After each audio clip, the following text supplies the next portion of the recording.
बनारस में ropeway ट्रांसपोर्टक trial चल रहा अछि। एकर मतलब ई भेल जे बनारस जल्दिए देशक ओ पहिल शहर भऽ जायत जतऽ सार्वजनिक रोपवे ट्रांसपोर्टक लाभ उठाओल जा सकैए। एखन एकर ट्रायल चल रहल छै से अपने लोगन सेहो वीडियो में देख रहल हैब। एहि परियोजना के शुरू भेलासँ वाराणसी जंक्शनसँ बाबा विश्वनाथक दरबार धरि पहुँचब बड़ा सहज भऽ जेतै। बता दी जे रोपवे ट्रांसपोर्ट कैंटसँ गोदुलिया के बीच शुरू होबऽ जा रहल अछि।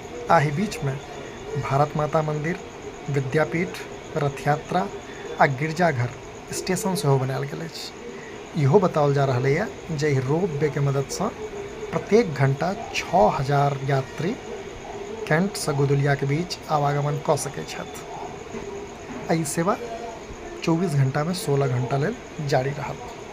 तऽ एकटा बड़का अपडेट जे बनारस देशक पहिल शहर होबऽ जा रहल अछि जाहिमे सार्वजनिक रोपवे ट्रांसपोर्टक सुविधा उपलब्ध हैत।